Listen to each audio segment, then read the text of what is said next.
house. Does not help that I am at a house all by myself. A house I've never been at before. Wow. It's a big ass house too. Okay. It was my first year of university. I had just finished unpacking all of my stuff into my room, and my family had just left. Right. Later on that same day, my roommate finally arrived, and right from the get-go, I knew this kid was the most socially inept person I'd ever met. I introduced myself as Dan, sticking out my arm for a handshake. He paused, looked down at my arm as if he didn't understand at first, then laughed and went, "Oh," and gave me an almost dead fish handshake. I had to ask him for his name since he didn't even tell me when we shook hands. He was Dale. I tried to make small talk, but he just answered my questions with yes or no's, occasionally awkwardly laughing or smiling. Nah. Within minutes, we were both just sitting on our beds, on our laptops, not talking to each other. I was upset and planned on requesting to be placed with a different roommate. Anyone would be better than Dale. I mean, see, you kind of,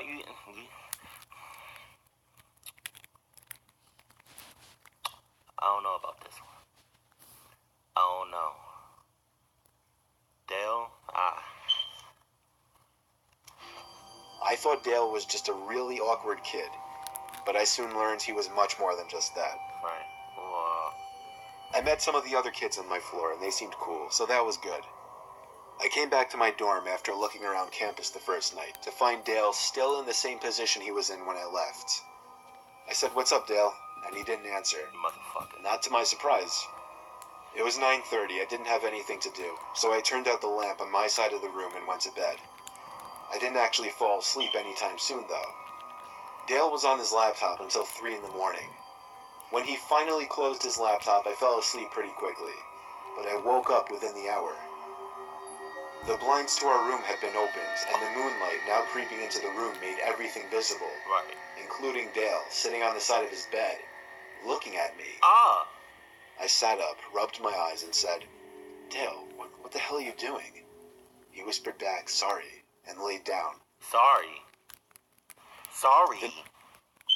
What you mean? What you mean, sorry? If I wake up and my roommate, right, is looking at me dead in my face at 3 o'clock in the morning, sorry, not gonna cut it. Dean, what a Dean, like, I understand that there are some people that's awkward. You know, you may be awkward for the rest of your life, I don't know, but you can change that. It's something about Dale. What the fuck is that noise? It's something about Dale that's just rubbing me the wrong way. I can't put my ear on it, but it's something. I don't.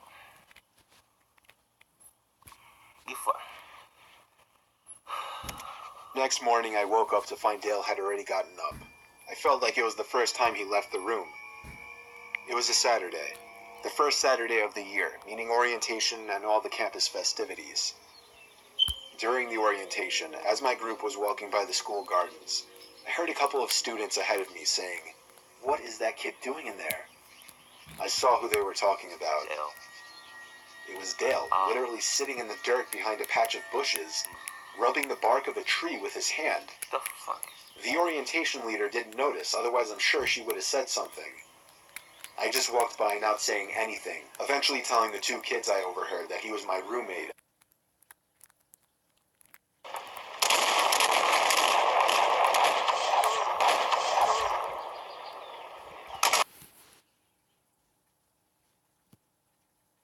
As a way to start a conversation and maybe make some friends. They apologized for me. None of us really knew if it was appropriate to laugh or not, but we did. I made friends with those 2 kids, and we made plans to get together that night. I also learned when I got back to my dorm that the school found another roommate for me. Okay. Things seemed to be turning around quickly for the better. But I left the room that night to go meet up with the 2 kids I met, and when I got back, Dale was sitting on the desk chair facing the door. I said, "Oh, hey, what's up?"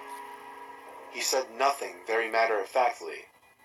I sat down on my bed and opened my laptop, and realized I forgot to lock it.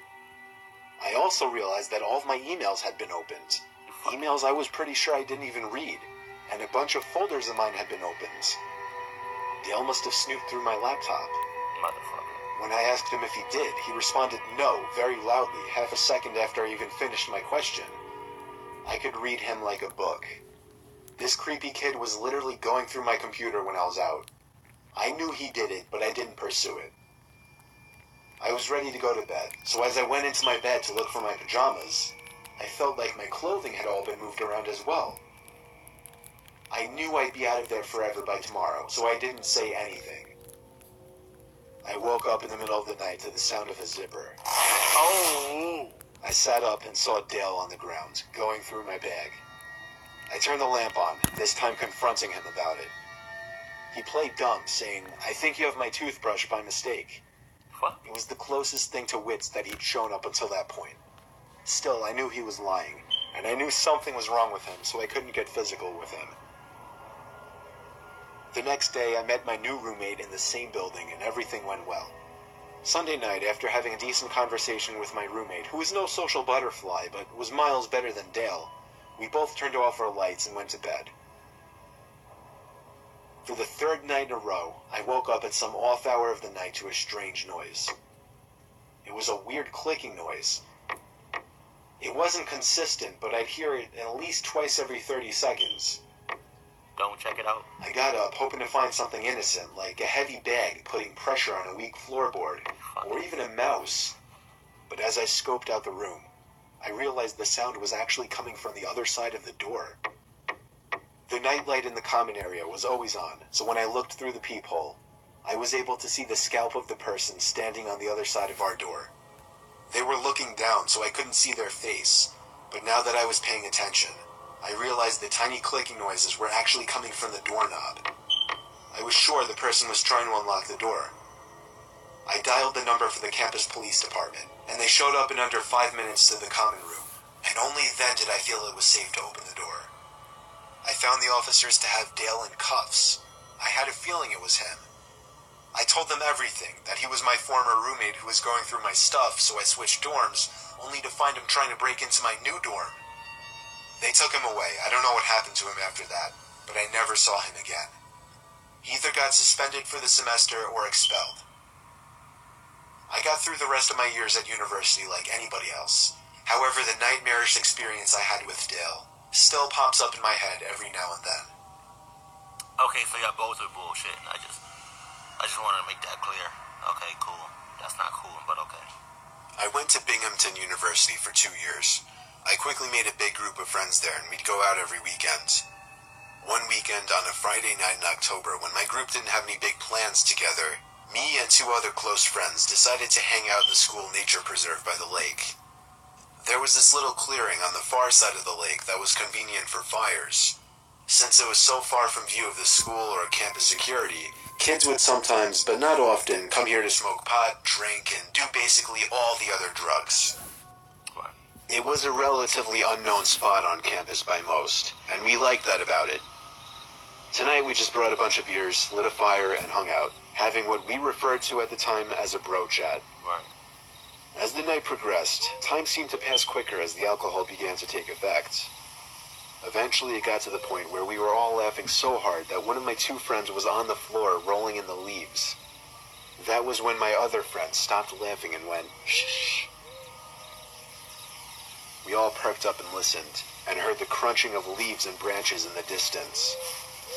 We threw our bottles in the lake since we were all under 21, and it wasn't unheard of for campus police to come through the woods on weekends to catch kids doing drugs. We tucked the rest of the beers into a backpack. I was moderately drunk, so my paranoia was higher than usual. That was probably the case for all of us.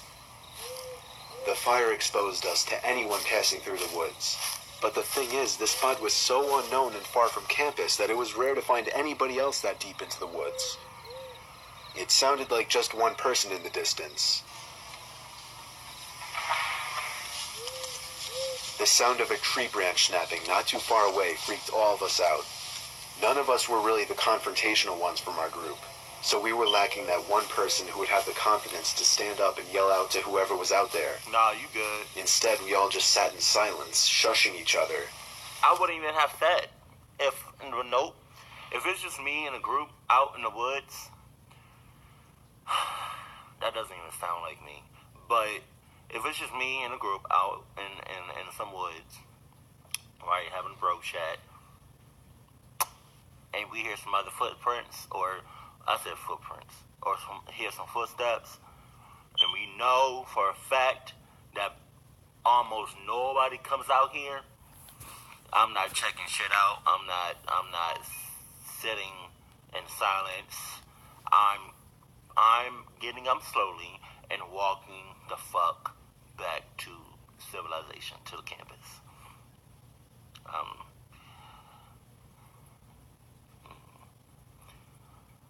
I feel like all of y'all are bullshitting, cause you know, it's only so much I can take for somebody BS until I leave you, for real. That's all I'm saying. We heard what seemed to be somebody or something circling us, or at least walking around in a C shape around our little campsite. You too. It literally started to feel like we were in the movie The Blair Witch Project, because these sounds in the near distance, like cracking tree branches and leaves crunching on the ground, kept echoing over to our campsite. We laughed about it at first, but I personally soon became terrified of who or what it could be. Oh! Out of the blue, a huge thud made all three of us jump.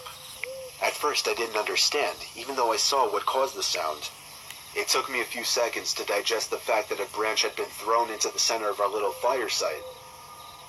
One of my two friends took off running, while my other friend and I sat behind, looking at each other, half laughing, half concerned. Fuck you mean? I feel like we didn't know yet if this was some kind of joke or not.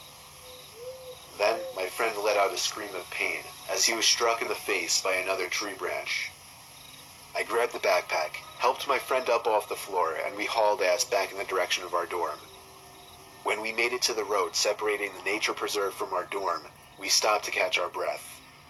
But whoever was out there proved to be following us when we heard footsteps coming closer to the road.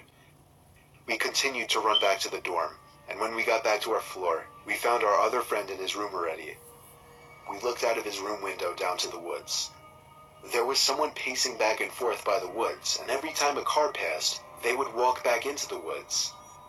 Eventually, whoever it was went back into the woods for good, to never be seen again by us. We continued our drinking session in the dorm room, and within 10 minutes, we were all laughing about it.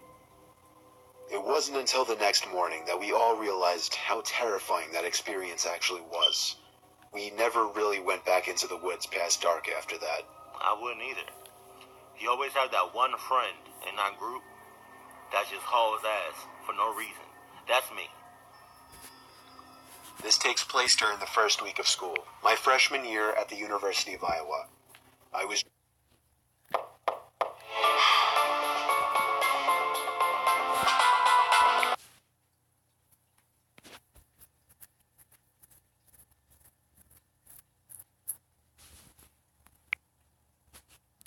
just starting to get comfortable with my roommate. He was dedicated to the idea of rushing a fraternity, and rush week was starting the next week, but the parties were starting Thursday of the first week. My roommate didn't want to go alone because it would be harder to meet people that way, so he wanted me to go. Okay. I happily agreed to go with him. Even though I had no interest in rushing a fraternity, I still had intentions to go to parties. After all, I was attending a party school. My roommate wanted to go to one frat party on Thursday, and then parties at different frat houses